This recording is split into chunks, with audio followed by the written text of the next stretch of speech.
Hello, boys and girls. This is Aunt Fernita. Today's story is called Put Out to Pasture. Today's memory verse is from Colossians chapter 4, verse 6. It says, "Let your speech always be with grace, that you may know how you ought to answer each one."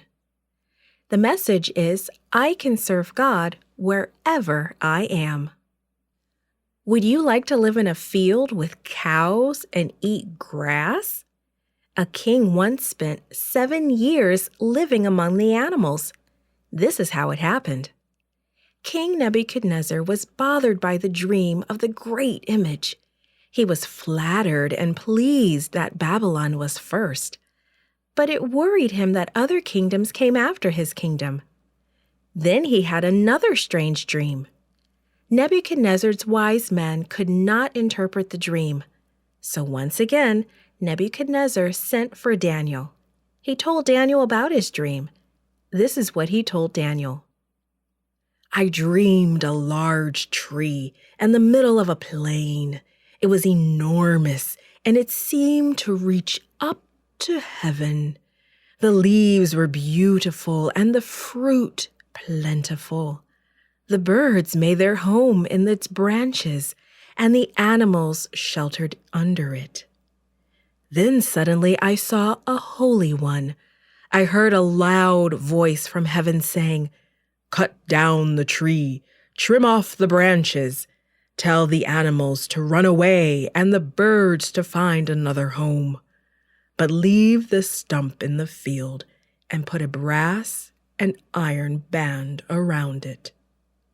Then the voice continued, 'Let him be drenched with dew. Let him live with the animals. Let his mind be like an animal until 7 times pass.' I have made this decision so that the living may know that God is the ruler of all the kingdoms, and he gives them to whom he wants to."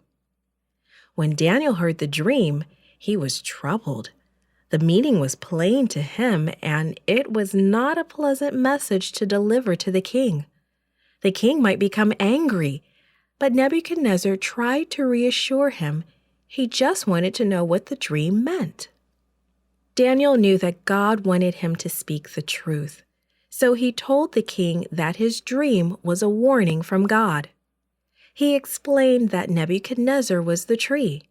He had become great, strong, and powerful. He ruled over many places. However, God saw his pride. If Nebuchadnezzar did not acknowledge him as Lord, something strange and terrible would happen.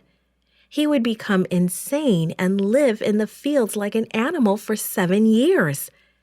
At the end of that time, he would become king again. Daniel encouraged Nebuchadnezzar to turn away from his sins and his pride. Daniel told Nebuchadnezzar he should do what was right. He urged the king to be kind to those in need. Then maybe this vision wouldn't happen.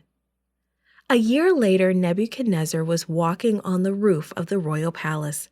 He looked at all the wonderful things around him. He swelled with pride and smiled to himself. "Is this not great Babylon that I have built by my power and for the glory of my majesty?"